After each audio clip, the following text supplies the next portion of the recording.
สติคือความนึกถึงปัฏฐานคือตั้งมั่นสีนี่กายเวทนาจิตธรรมให้พวกคนทุกคนมีความระลึกนึกถึงอยู่ในฐานที่ตั้ง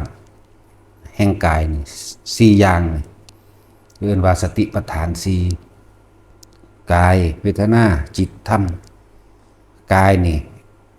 มันหลายอย่างมันมีอาการ42คนมันบ่ตายแต่ว่าเขาย่นย่อลงมาเลยเอาลมหายใจนี่แหละเป็นกายแล้วก็เป็นกายในกายอันหนึ่งลมหายใจเนี่ยคือกายเรียกว่าให้คิดถึงลมหายใจนึกถึงลมหายใจเป็นที่ตั้งนั่นปัฏฐานตั้งไว้ในลมหายใจแล้วรู้ลมเข้ารู้ลมออกนั่นเรียกว่าลมหายใจเนี่ยคือกายแล้วก็ในกายพร้อมกายในกายที่นี่ถ้าเราประคองลมหายใจกายในกายเข้าไปแล้วเวทนานอกก็คือความรู้สึกที่รู้ว่าลมเข้าลมออกลมเข้าลมออกเวทนานอกแม้กระทั่งความรู้สึกทางกายร้อนหนาวก็เอิ้นว่าเวทนาเหมือนกัน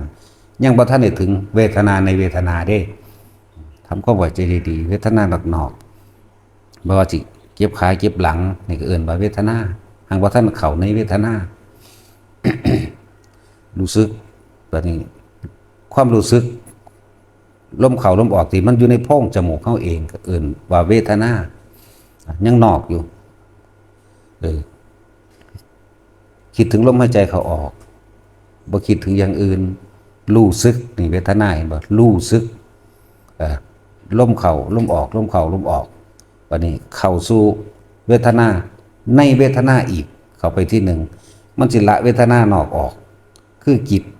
มันบ่คิดบ่นึกถึงสิ่งอื่นเลยเกิดกลายเป็นอาการปิติเวทนาอันเกิดจากอาการปิติตัวนี้นี่คือความรู้สึกตัวอีกอันนึงนี่คือความรู้สึกตัวนี้ที่ว่ามันเป็นอาการปิติแต่พวกเฮาย่นลงมาเพื่อให้กระชับเข้าถือว่าวิธีเฮาฝึกจึงเอามาไว้ที่กลางหน้าผากเลื่อนเวทนาในเวทนาตัวนี้เป็นอุเบกขาเวทนาหมายถึงบ่คิดถึงสิ่งอื่นเลยนอกจากลมเนี่ยบ่คิดถึงสิ่งอื่นเลยโลกลมรู้สึกอยู่ในลมกับกายนี่เนี่ยในโพรงจมูกกับกายอันนี้เกิดเวทนาคือความรู้สึกที่มันนวงเข้ามาในนี่ที่อยู่ในระหว่างกลางคิ้วเอื่นเวทนาในเวทนาอันเป็นอุเบกขาเวทนาพร้อมเนี่ยกายเวทนาจิต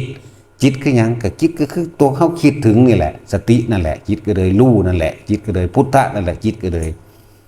คำว่าจิตนี่จิตกับผู้รู้กับจิตนี่รู้นอกรู้ในพร้อมนั่นแหละเรียกว่ากายเวทนาจิตวันนี้จิตเวทนากายเนี่ยรู้ทำความรู้สึกอยู่ในเฉพาะแค่ลมเข้าออกกับอาการปิติที่เกิดขึ้นระหว่างกลางหน้าผากคำว่าธรรมเนี่ยคือทั้งหลายทั้งปวงบ่ว่ากายเวทนาจิตธรรมจิตเวทนากายถ้ามันอยู่ในฐานที่ตั้งสามนี่วันเวทนาอีกอันหนึ่งอันเป็นความรู้สึกที่ว่ามันลึกเข้าไปอีกว่าพอใจกับไม่พอใจตัวนี้แหละจึงบอกว่าทุกคนลมหายใจนี่กับอุณาโลมนี่อุณาโลมนี่เป็นอุเบกขาเวทนาแม้นว่ามันจะเป็นเวทนาอยู่แต่เป็นเวทนาที่เป็นความเป็นกลางหรืออุเบกขาเพราะว่ามันบ่ทันมากกระทบยังกระทบรูปรสกลิ่นเสียงนั่นแหละนะถ้าฝึกตัวนี้ให้มันตั้งมั่นไว้ดีแล้วเฮาก็สิเฝ้าสังเกตความคิดของเฮาเองดอกกายเวทนาจิตเวทนากายอยู่ว่าถ้าเมื่อไหร่เฮามีความรู้สึกว่าคำว่ากระทบนะเฮาเห็นเขามาคุยกันเรื่องนั้นเรื่องนี้หรือว่ามาบอกเฮาแบบนั้นแบบนี้เอิ้นว่ากระทบแต่เฮายังมีความรู้สึกว่าพอใจกับเรื่องที่เขาเว้าหรือบ่พอใจกับเขาเว้านั่นคือภพมันเกิด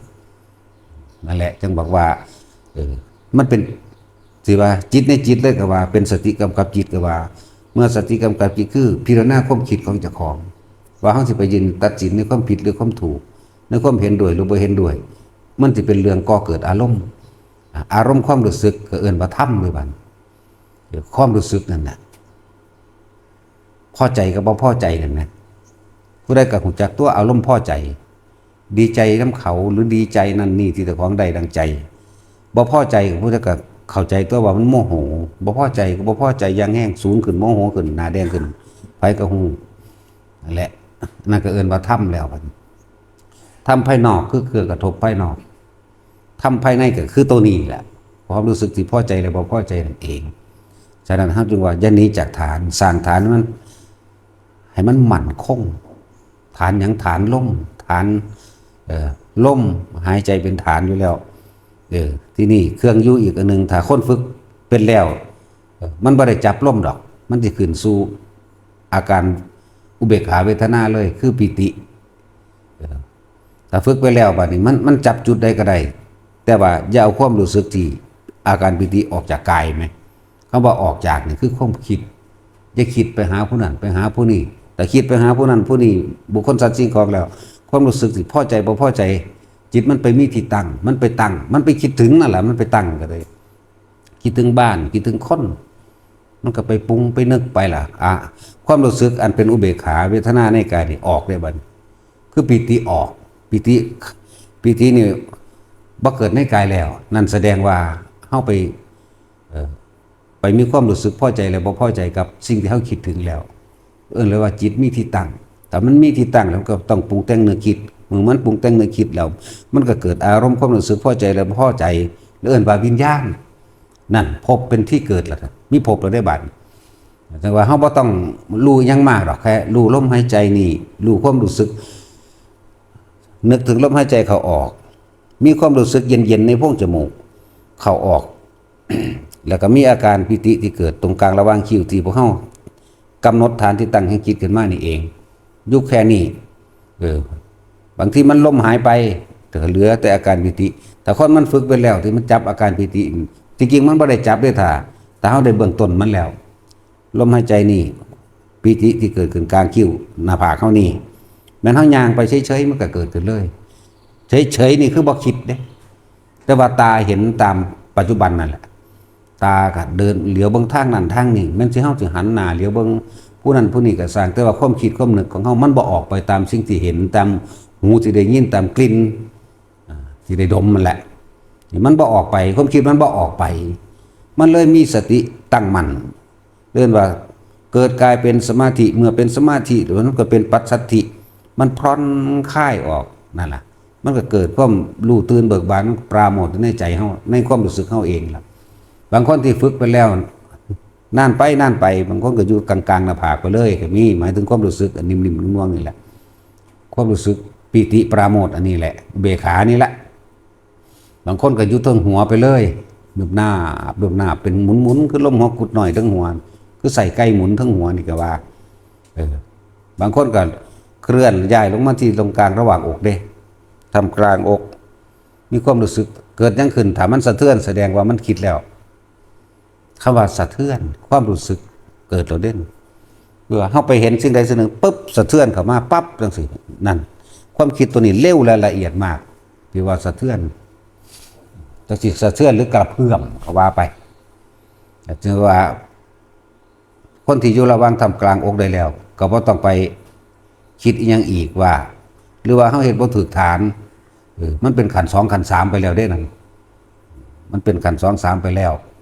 แต่ว่าบ่แม่นว่าสิมาให้อยู่เฉพาะกลางหน้าผากอย่างเดียวดอกทำความเข้าใจว่าอยู่กับอาการปิติปราโมทย์ที่ความรู้สึกทางกายมันรับทราบความปิติได้อยู่แล้วในระหว่างช่วงกลางอกเฮาบางคนก็ท้องบางคนก็กลางอกอันนี้ให้มันเป็นเองเด้บ่แม่นกำหนดได้เด้ตอนตัวเฮากำหนดต้องกำหนดลมเข้าออกกับอาการปิติอยู่ระหว่างกลางหน้าผากเฮาไว้ได้แล้วดังนั้นเฮาสิมีแค่ว่าสติหรือว่าเฝ้าสังเกตความรู้สึกนี่ถ้ามันหายแสดงว่ามันคิดถึงผู้อื่นถ้ามันไม่ถ้ามันบ่หายคือมันอยู่หายเพราะว่าเฮาคิดหนีออกจากกายเพราะว่าเฮาคิดหนีออกจากลมนะฮะอยู่กับสิ่งแค่นี้แหละ คำว่าธรรมในธรรมก็คืออารมณ์นั่นแหละธรรมในธรรมก็คือธรรมนอกคืออย่างโลกธรรม8ธรรมในคืออย่างอารมณ์ถ้าอารมณ์เกิดบ่ได้พบดับบ่ต้องเกิดยังไกลจังเถอะให้ทุกคนตั้งอยู่ในนี่แหละผู้ใดตายในลมหายใจได้สมมุติว่าคือคน ฟังธรรมประกอบกันกับลมหายใจจังสิจังว่าคนป่วยธรรมะองค์ใดองค์หนึ่งให้เขาเจ้าฟังไปเรื่อยล่ะฟังไปเรื่อยล่ะผู้นั้นสิประกอบแนวเข้าสู่ลมหายใจถึงเวลามันสิใจขาดตายจริงๆมันรวบเข้าหลุดดอกมันสิรวบปุ๊บเข้าในลมหายใจอย่างน้อยก็อนาคามีล่ะแล้วจังว่าทำความเข้าใจนี่คือให้ขอคิดอีกขอคิดหนึ่งหรือนัยยะหนึ่งเด้อให้มาตลอดเฮาบ่ถิ่มสติปัฏฐานสิบ่หนีตัวนี้ดอกง่าย